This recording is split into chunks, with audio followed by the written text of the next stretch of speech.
The day I found my first hole was the day my best friend came back from the dead. We were in high school and stupid. Jake was his name. And we liked to go out to this old abandoned house in the woods after school to just screw around, do stupid teenage things. It was a pretty big place, to be honest. 2-story house with a basement, or 3 stories if you counted the small attic above it. The story's supposed to go that an old woman was building the house years and years ago in order to get away from the city life, but for some reason never finished it. Probably died. Anyway, the house was pretty close to completion when she stopped, but nobody bothered to finish it, and now it just sits there, rotting away. So Jake and I would go to the house and just screw around, scaring each other or exploring the place, whatever we felt like. Usually we were careful, or lucky, but nothing ever happened to make us worry. Then the floorboards broke underneath Jake's feet when we were exploring the 2nd floor, and he fell. I never realized how bad the condition of the house must have been, because when he hit the 1st floor, that broke too, and he fell into the basement. I ran down and looked at the broken hole in the 1st floor. It was dark, but we usually have the foresight to bring flashlights, so I shined a light on him. I'll never forget what I saw.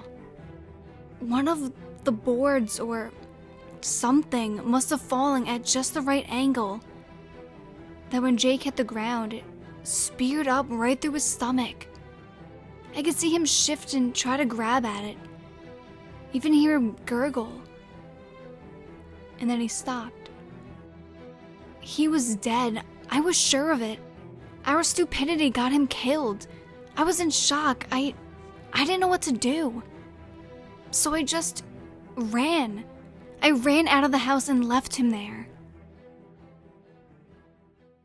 It was about evening when I got home, and I went straight to my room. I didn't talk to anyone, didn't stop for anything. I just wanted to curl up and try to forget that scene. My parents tried to talk to me, but I feigned sleep and they just went on. Later that night, we got a call from Jake's parents, asking where he was. They actually woke me up for that one, and I said I had no idea. The usual, well, if you see him, please let us know, came afterward, and I just nodded before I went back to sleep. The next day was school, and I went through the morning ritual in a bit of a trance. I didn't want to go, but I couldn't stay home. I was pretty sure Jake's parents already suspected something of me, so I went. School was just like normal, people screwing around in the morning and talking. I went up to my normal group of friends that I hung out with before the first bell rang, and my heart stopped. There was Jake. He stood there just laughing and being his normal self. When he saw me, he looked over and grinned before coming over. He made a joke, but I didn't hear it. I just continued to stare. "Hey, you okay?" he asked, starting to get concerned. Are you okay?" was all I could muster back. "Well, yeah, why wouldn't I be?" He laughed a bit, but gave me a weird look. You don't know anything?" I tried to phrase it as delicately as possible. I didn't want anyone else knowing, but I figured that was enough to clue him in. If it did, he didn't show it. "Know anything of what?" He responded. And then the bell rang. He stood by and gave me a weird look before heading off to class. I just stared after in shock. Why was my friend here? I saw him die. At the very least, he should be in the hospital. But he was fine. I went to class, but I couldn't concentrate. I just kept thinking about Jake and how he should be dead. I kept trying to think of how he could have survived, but I just couldn't fill this strange hole of mystery. After class, I decided I'd check out the house. Jake met me after school and asked if I still wanted to hang out. I told him I wasn't feeling well and we'd catch up tomorrow.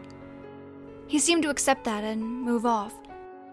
It's not like I wasn't excited my friend was back, but looking at him made something in me cringe.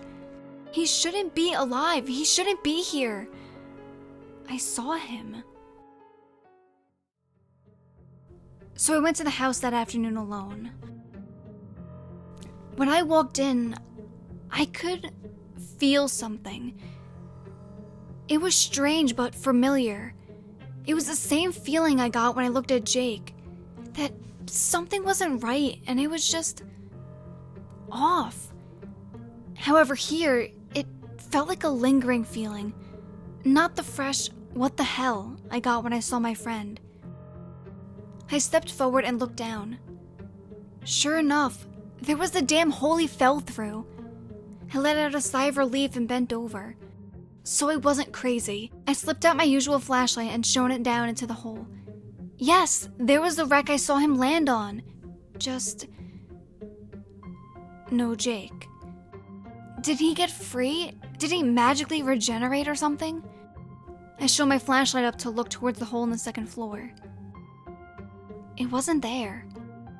My breath caught in my throat and I began to frantically shine my light onto the ceiling.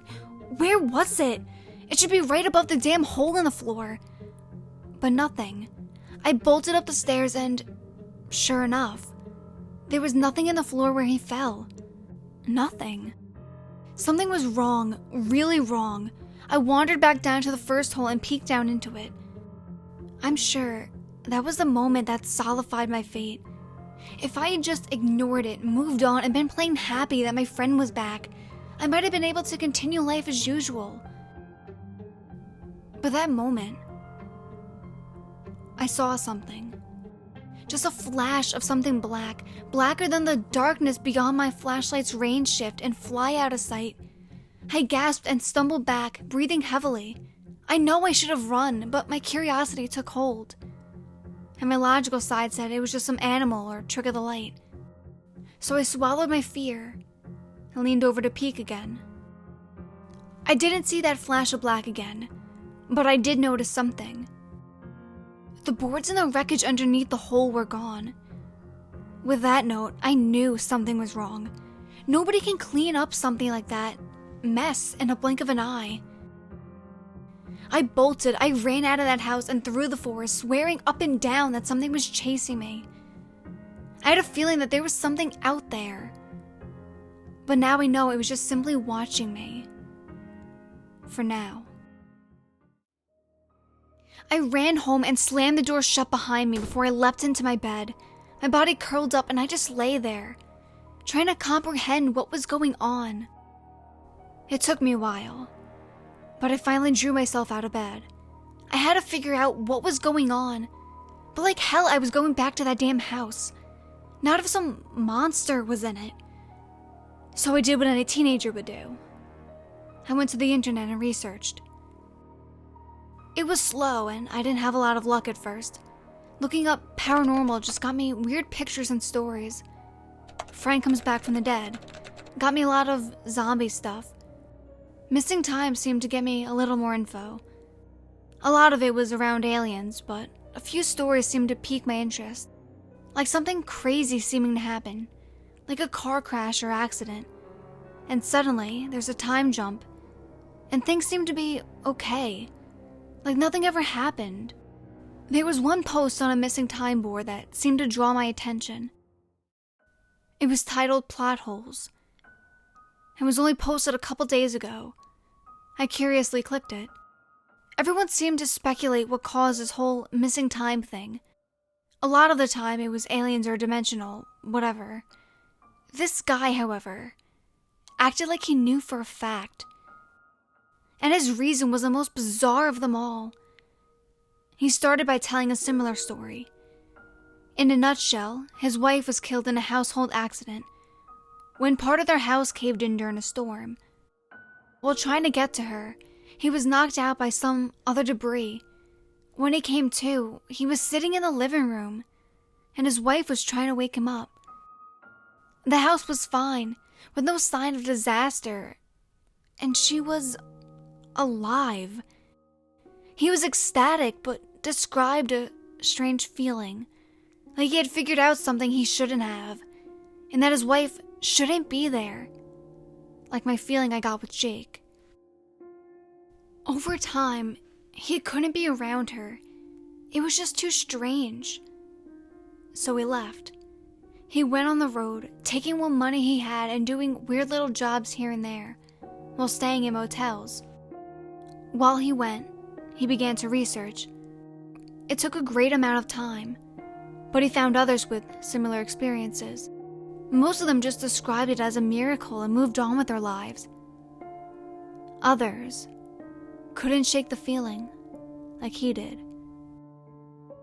All of them described the same sort of thing. Some event should have caused something to happen, a person to die, or some landmark to be destroyed, only to have it miraculously come back later. So what was going on? The author was at a standstill until he came across something. While researching people who shouldn't be alive, he came across a book review. Apparently, it was the latest book in the series, and in it, a side character saves the day by fighting off a bunch of enemies for the heroes. However, in the previous book, by a different author, the character had been killed. So this character couldn't have come back to save the day. But if he didn't, the main characters would have died. The reviewer said it was one of the worst plot holes he's ever seen.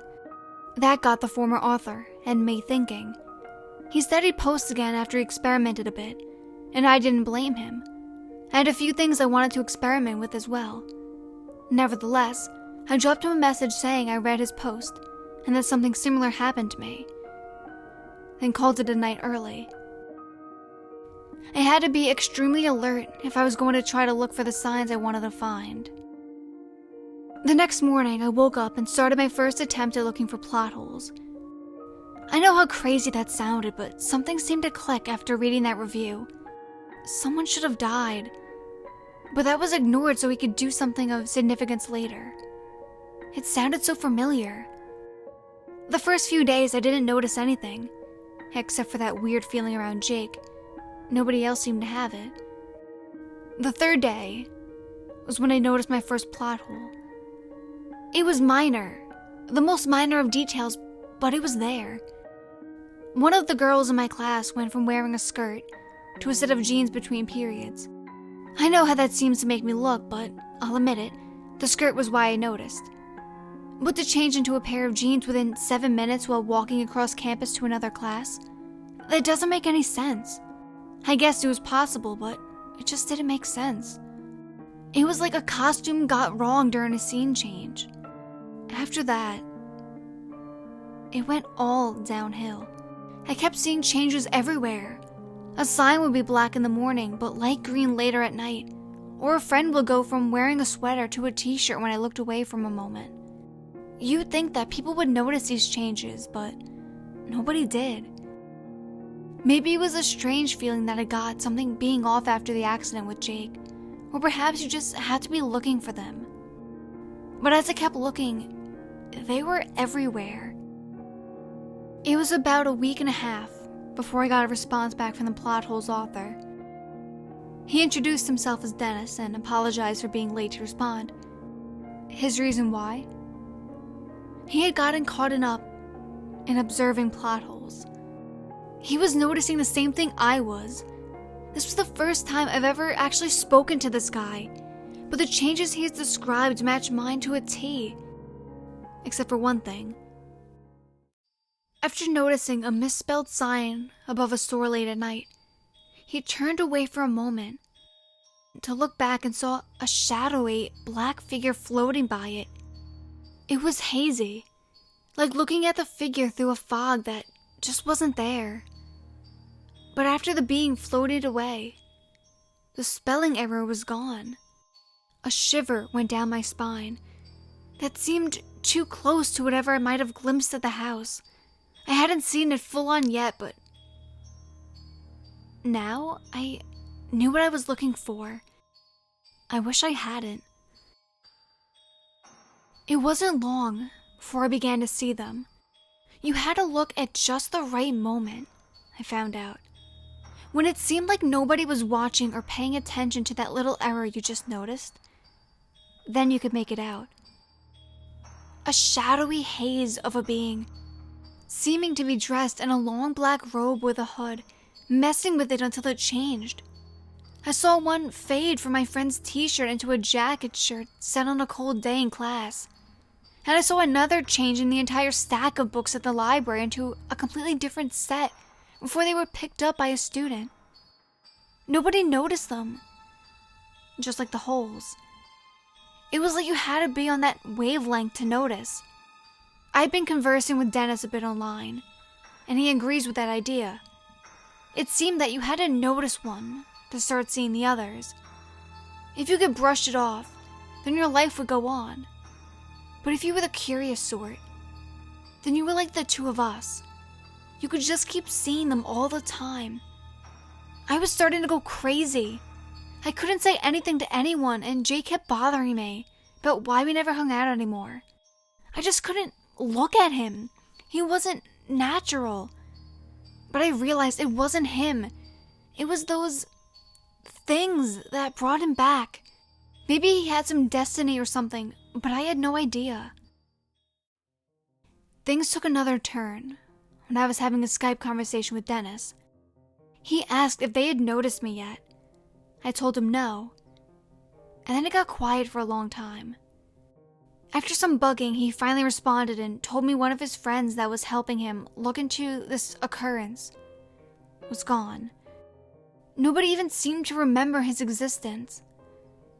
When he went over to his friend's house, Dennis found it relatively neat, save for a few items strewn about. As he explored, the belongings that were out of place began to find themselves back in their positions. Dennis was sure that it was one of those creatures behind it, and he confirmed his suspicions when he saw one putting back a book that had been thrown on the floor, and then turn and look at him. The two stared for a long time, the creature gazing into Dennis while he looked into the blank nothingness that was its face, the dark hood covering whatever might have been lurking underneath. And then it left. It turned and seemed to float away right through one of the walls. That seemed to be the last thing out of place then. The house looked like nothing had ever happened in it. Then Dennis began to notice something else. There were no pictures or objects identifying an owner. Unless you were that much of a hermit, you had at least one family picture or some parents or something. Or maybe some mail with your name on it. But nothing. It was like nobody had ever lived in this fully furnished home. Dennis's friend had gone missing and nobody knew of his existence. I started putting the pieces together then.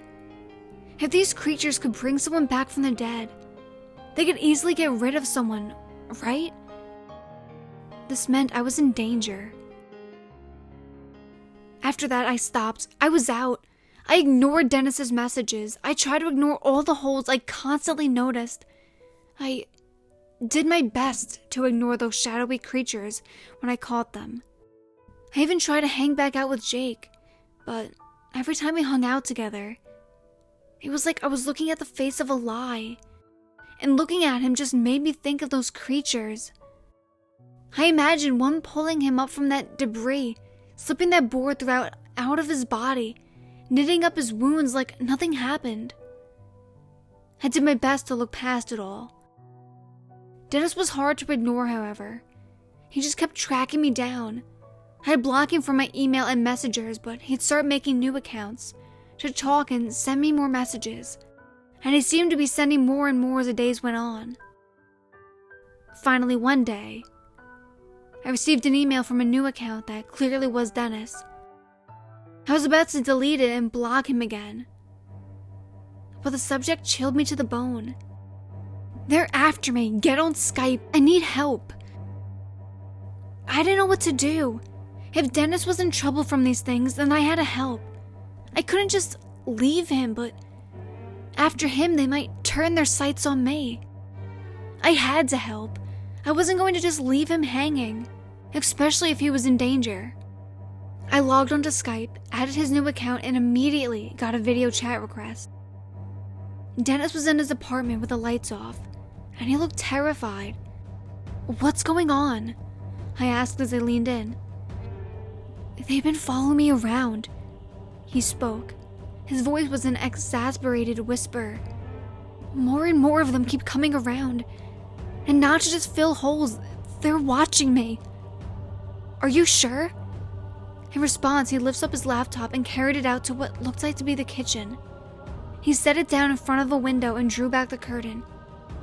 I couldn't make out anything until he turned on the light. My heart stopped.